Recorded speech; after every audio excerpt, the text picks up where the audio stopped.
And hello, everybody! How are you all keeping to the very first bonus episode of the Tom and Jerry Show? Where we're actually taking this shit serious. Look at this. Well, do you know what it is, Tom? Everybody really loved the My Worst Gig Ever segment, and I don't want to say that we were out of worst gigs ever, but like, who needs to hear us drive our careers into the ground over and over again, right? There's only so much punishment you can give yourself and other people, Jerry. And I know people enjoyed it. They loved it, but there's only so much you want to hear. Like, you never want to see something getting beaten to absolute death. But it's always fun when a fresh thing gets brought in front of your eyes to get beaten to death, isn't it? Absolutely. So we reached into our Rolodex of our friends and we picked out some faces that we think our listeners would love. And we're going to pry into their worst gigs ever. How about that, Tom? Share the fucking misery a little bit. Absolutely. And that being said, we thought nobody would be better than half up first star of stage, screen and silver screen, the great and powerful Deirdre O'Kane. Well, Deirdre O'Kane, I'm absolutely delighted that you are our very first guest and have decided to actually join us here on the Tom and Jerry Show. You are about to be the first non-Tom or Jerry voiced Yay! to ever appear on this. I'm honoured. I tell you what, lads, I'm so excited just to talk to another human being that isn't a member of my family. So Isn't that right? This is the whole premise of us starting back up the podcast, truth be told, Deirdre. It was just so we go into our sheds and talk to each other. I think you'll get a lot of yeses from people. Do you want to talk to me? Do you want to come on my podcast? Yes! Yes! It's an excuse to say, sorry, I've got to work for an hour. Go away. Exactly. Yeah, it's great. And the premise of what we've been doing up until now, as I suppose, up until now, and it is the fan favourite, is the worst. I mean, we try to be creative with things, but realistically, when it spins back to it, everybody just goes, tell us about your shitest time ever on the stage when you died on your hoop. Honestly, creativity is overrated. We all know this. Yeah. Well, funny to say, Deirdre. I actually gigged with you one time, and I just remembered that I did a gig. And you're going to tell me, and it was your worst gig ever.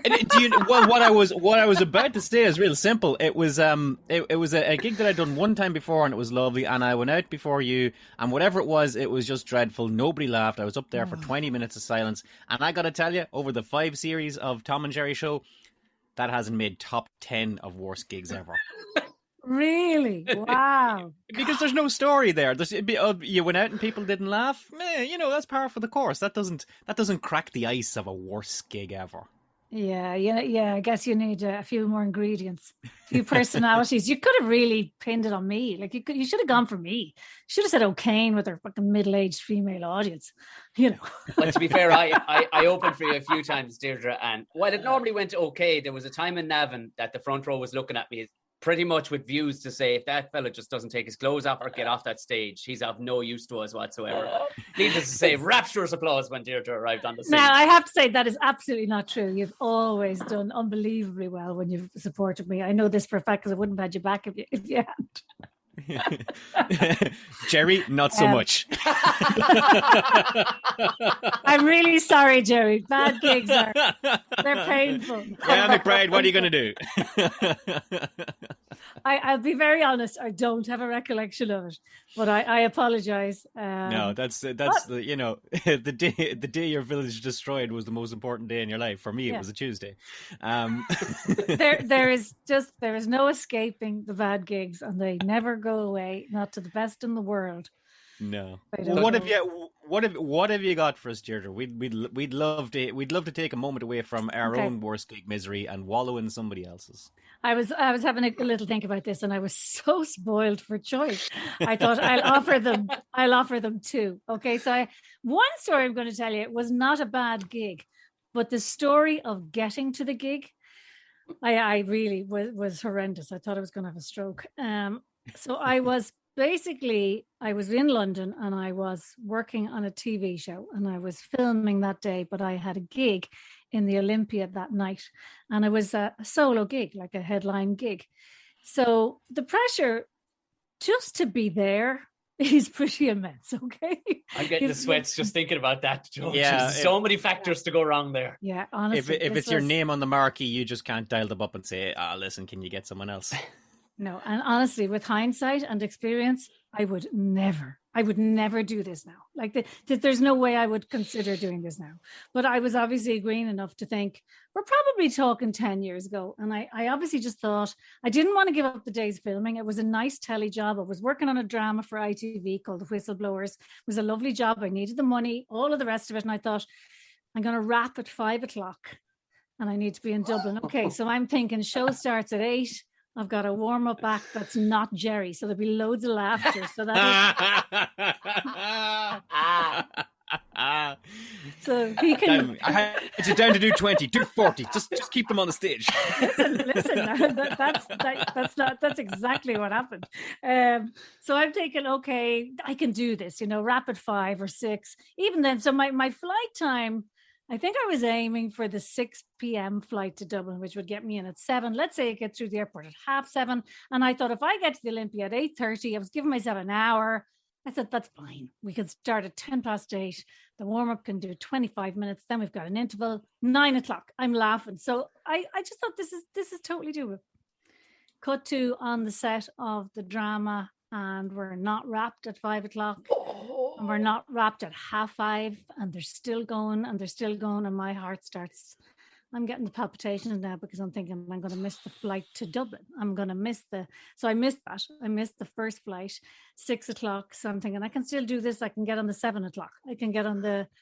So I think it was a 7:00 flight. Okay. Oh, so Jesus Christ. Cut a long story short, I was going to the director. I have to leave, which is not cool. Like I was not the lead of this drama. Okay. I was a day player. I was on for a week. I wasn't the star.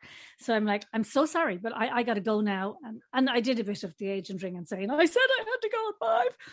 So out of there and a quick taxi to Heathrow, and when you're just sweating. Yeah. You're using I'm sweating right now just thinking about this. Yeah. And every ounce of charm imaginable. I went to the express route, to go through the express, and I'm just like batting my eyelids, promising practically to ride this guy. I was like, I need to get through here. You've got to send me everyone is dying. My whole family is dying. Please. I was like, fucking sprinting, excuse my French, through the airport.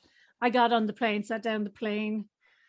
We're sitting on the runway, and it's like, sorry, ladies and gentlemen, we're pushing back. There's slight delay. At least 7:30 before we got off the ground. I think he landed in Dublin like 7:25. What did I say? We took off at like 7:20. No, so 8:25, I landed. Jesus Christ. So I'm texting them, I'm texting the Olympia, I'm texting people going, start the show late, start as late as you possibly can. So I think they possibly pushed it to like 8:20. So 8:20, the warm-up goes on, and I go, it's meant to do 20 minutes. I said 30, do 30 minutes, and we'll have a long interval.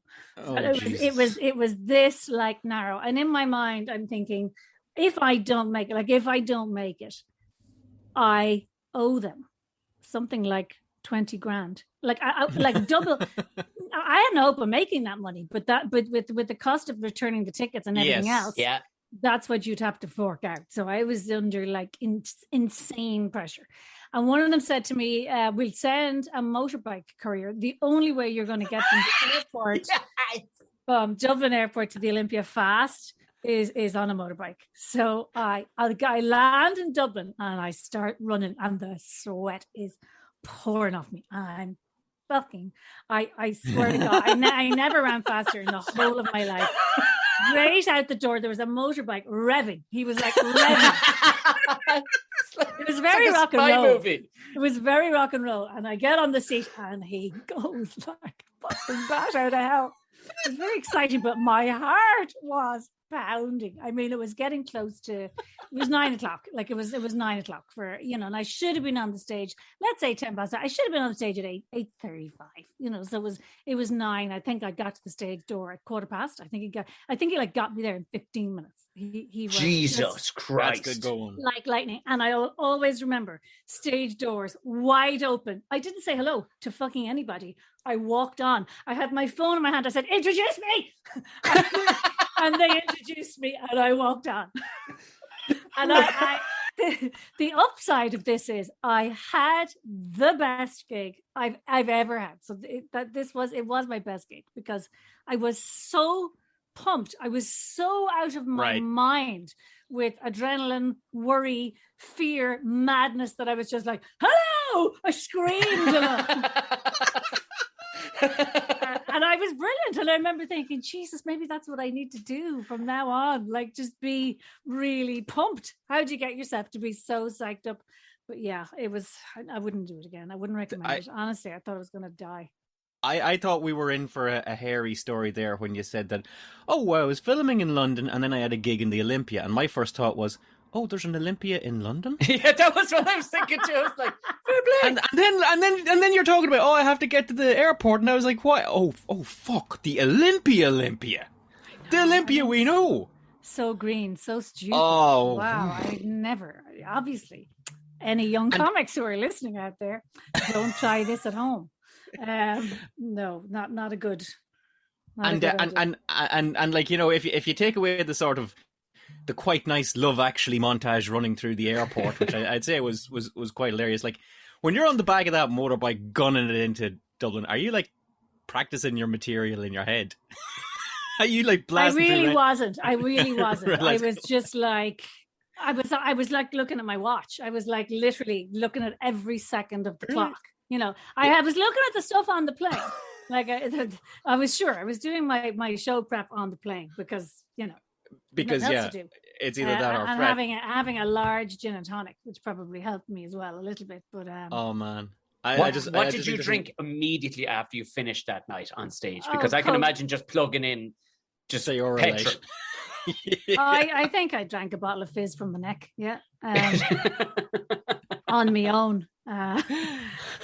So yeah, I just think it's such a wonderful image to think of you like bombing on a motorbike through Dublin, writing out your set on your hand.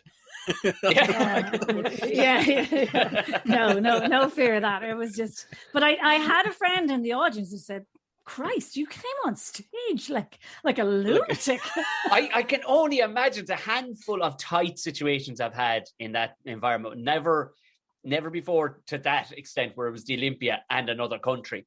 But the handful, but still, the pressure was just insane. The pressure I can imagine you were under. Oh my sweet Jesus! And directors will not bend for you because they're like, suck it. Oh no! Sorry, was there an Olympia? Is that in London? Is it? Because you know, I would have been paying it off for a year, you know, maybe more. It would have been just horrible. It would have been so horrible. Like everything about it. You're not meant to leave. It's in your contract. You're meant to be in the country. Like I was breaking every rule in the book. So Olympia people who are listening. That'll be MCD.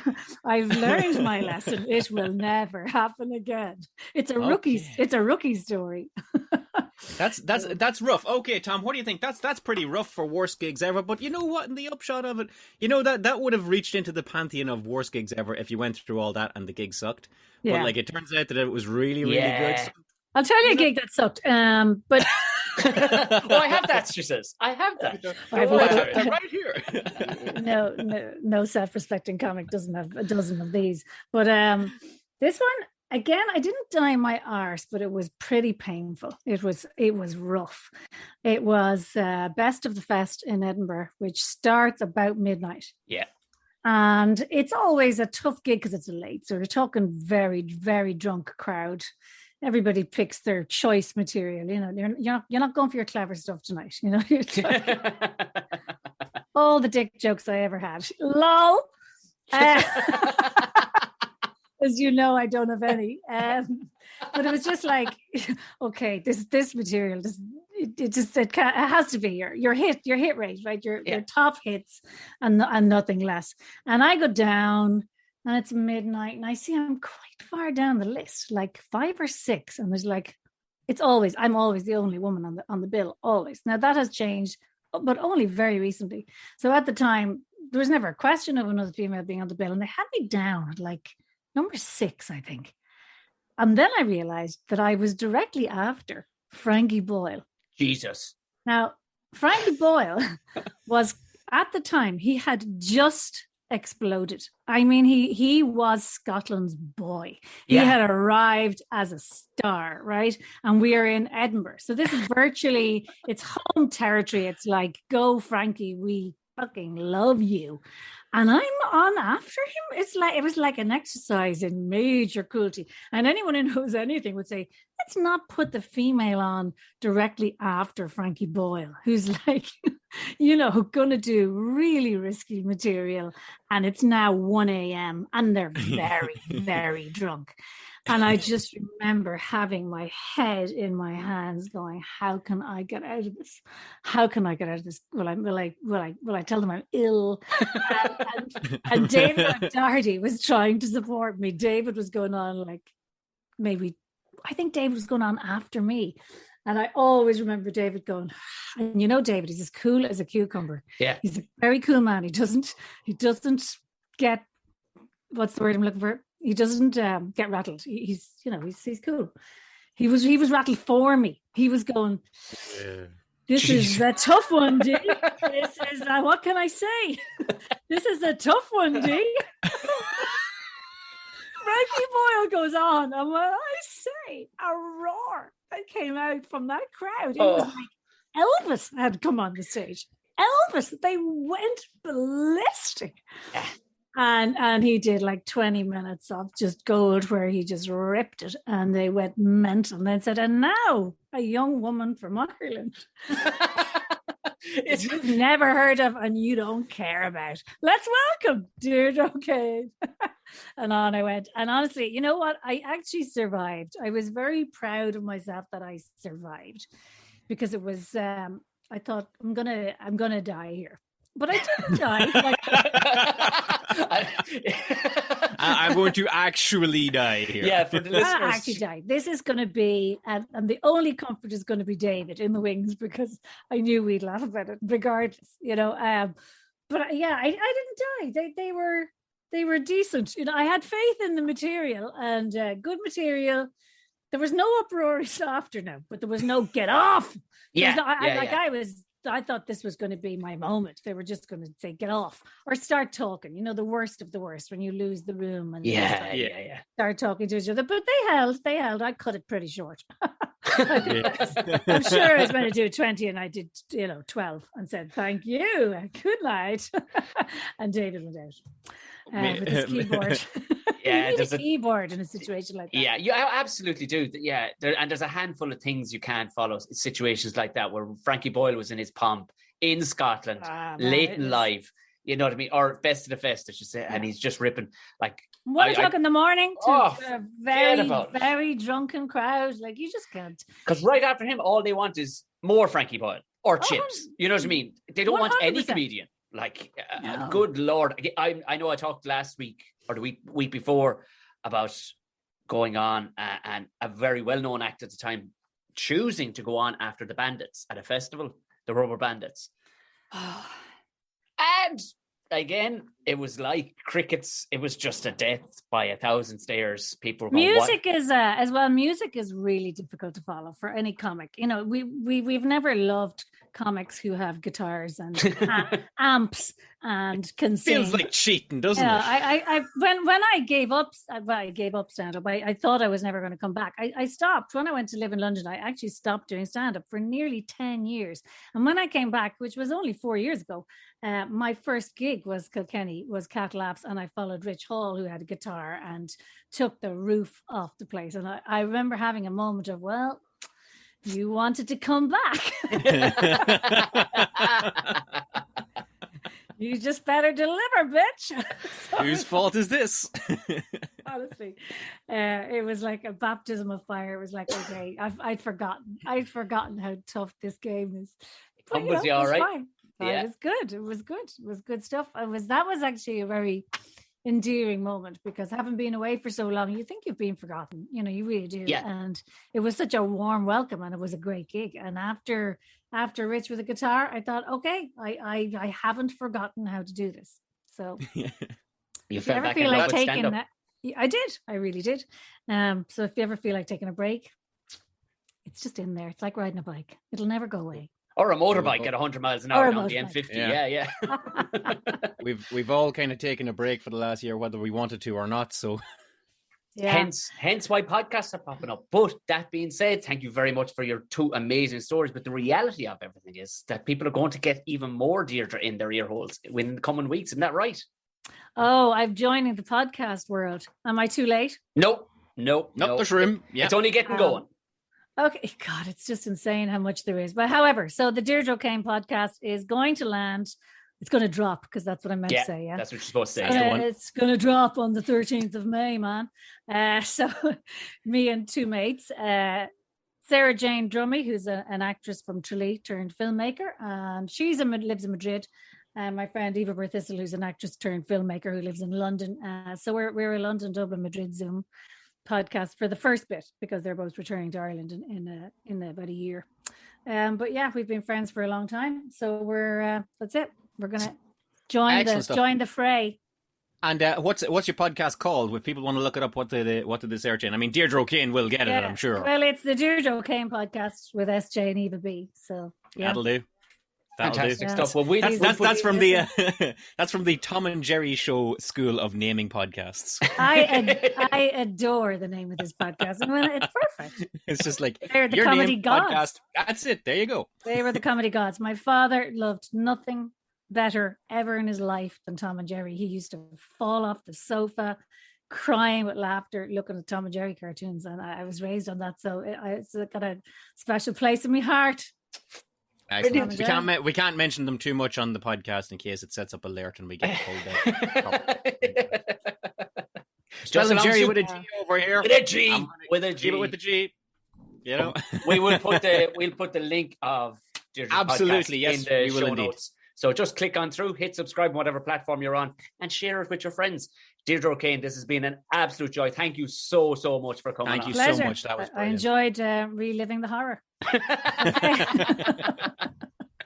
Take care, guys. Thanks for having me.